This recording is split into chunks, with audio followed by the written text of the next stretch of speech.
تو وہ جو نماز کو ضائع اور برباد کرنے والا ہے، اس کی بربادی میں تو کوئی شک ہی نہیں ہے، اور جو اس کو غلط طریقے سے پڑھ لیتا ہے اس کے لیے بھی نماز بددعا کر دیتی ہے۔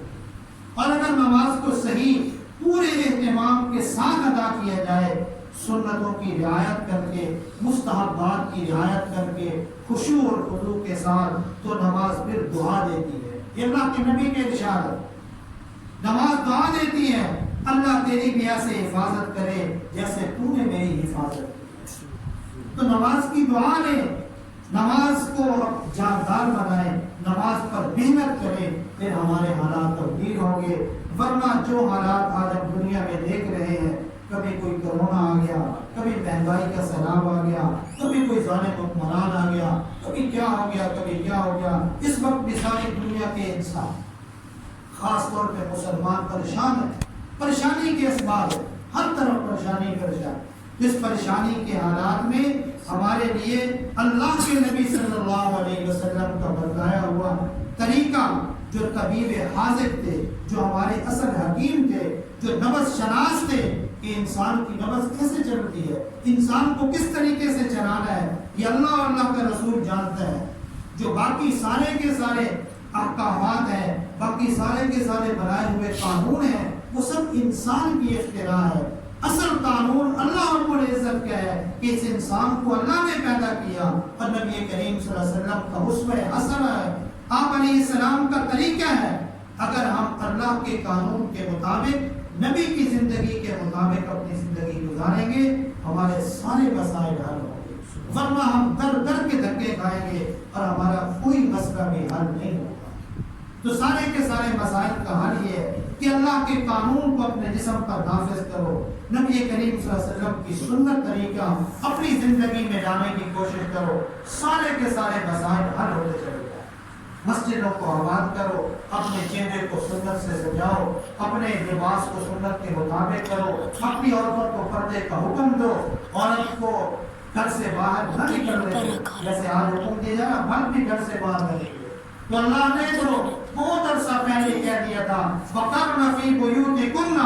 عورتیں بھی گھر کے اندر رہے، عورتوں کو گھر سے باہر بے پردہ ہو کر نکلنے کی اجازت نہیں ہے۔ ہاں اگر کوئی ضرورت ہے تو پورے کے پورے لباس اپنے بدن کو ڈھانپے، سر سے لے کر پاؤں کے ناخن تک اپنے جسم کو چھپائے، صرف ایک آنکھ کو رکھے صرف راستہ دیکھنے کے لیے۔ یہ اللہ کے قرآن کا حکم ہے جسے ہم نے پشت ڈال دیا، کبھی سوچا ہی نہیں، اور ہم پردے کو پتہ نہیں کیا کچھ باتیں کرتے رہتے ہیں۔ پردے دار عورتوں کے بارے میں عجیب عجیب قسم کے تصورات اور خیالات ہوتے ہیں ہمارے۔ تو پردہ کرنا یہ قرآن کا حکم ہے، برقعے کا حکم قرآن نے دیا ہے، سر سے لے کر پاؤں تک جو چادر تاننے کا حکم دیا وہ برقع ہی ہے جسے ہم آج بدنام کر رہے ہیں۔ تو جب ہم اللہ رب العزت کے احکام کی خلاف ورزی کریں گے تو جو حالات اس وقت میں ہیں اس سے بھی زیادہ خطرناک حالات آئیں گے، ہمارے لیے سانس لینا مشکل ہو جائے گا، ایسے حالات پیدا ہوں گے، کیونکہ ہم اللہ کی بغاوت کریں گے۔ اوپر اللہ کا آسمان ہے، نیچے اللہ کی زمین ہے، ہم ان دونوں کے درمیان میں ہیں، اور ہر وقت ہم قید کے اندر نہ آسمان کی طرف جا سکتے ہیں کہ آسمان سے کراس کر جائے، نہ زمین کے اندر سے کہیں سے نکل سکتے ہیں کہ ہم اللہ کی اس بادشاہت سے، اللہ کے اس ملک سے نکل جائے، ایسا نہیں ہو سکتا۔ اللہ کا قرآن کہہ رہا ہے یا معشر الجن والانس ان استطعتم ان تنفذوا من اقطار السماوات والارض فانفذوا، اے جنوں اور انسانوں کی جماعت، اگر تم چاہتے ہو کہ زمین و آسمان کے اس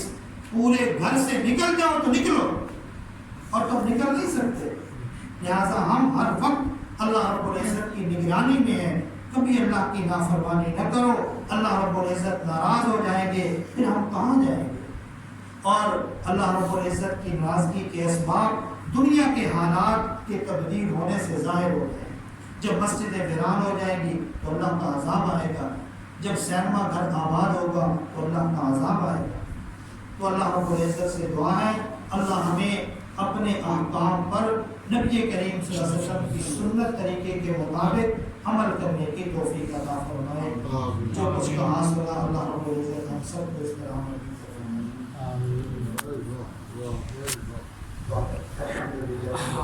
دعا والسلام على سيد الأنبياء والمرسلين اللهم لك الحمد كما ينبغي لجلال وجهك وعظيم سلطانك سبحان ربي الأعلى والوهاب اللهم ربنا آتنا في الدنيا حسنة وفي الآخرة حسنة وقنا عذاب النار یا اللہ ہم سب کے سبیل کبیرہ گناہ معاف فرما دیجیے یا اللہ ہم سب کی لفظ شاعر سے درگزر فرما دیجیے یا اللہ ہم سب پر اپنی نظر رحمت فرما دیجیے اے اللہ جو کچھ حاصل ہے اس پر عمل کرنے کی توفیق عطا فرما دیجیے اے اللہ ہمیں سنت کے مطابق زندگی گزارنے کی توفیق عطا فرما دیجیے اے اللہ ہماری نمازوں کو جاندار بنا دیجیے ہمیں اپنی نمازوں پر محنت کرنے کی توفیق عطا فرما دیجیے نماز میں خشوع و خضوع نصیب فرما دیجیے اے اللہ سجدوں کا سرور عطا فرما دیجیے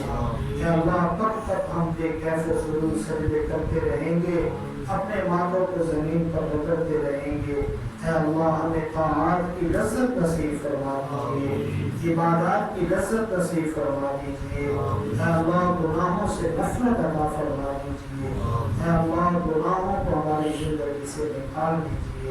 نفس و شیطان کے مکر سے ہماری حفاظت فرما دیجیے ہمارے جوانوں کی جوانی کو محفوظ فرما دیجیے اے اللہ بیماروں کو شفا عطا فرما دیجیے مقروضوں کو قرضے سے نجات عطا فرما دیجیے بے اولادوں کو نیک اولاد عطا فرما دیجیے اولاد والوں کی اولاد کو نیک بنا دیجیے والدین کے لیے آنکھوں کی ٹھنڈک بنا دیجیے والدین کی خدمت کرنے کی توفیق عطا فرما دیجیے اے اللہ ہمارے گھروں کو شر و فتنے سے محفوظ فرما دیجیے لڑائی جھگڑے فتنے فساد سے محفوظ فرما دیجیے ہمارے گھروں میں خیر و برکت نازل فرما دیجیے ہمارے جان مال عزت آبرو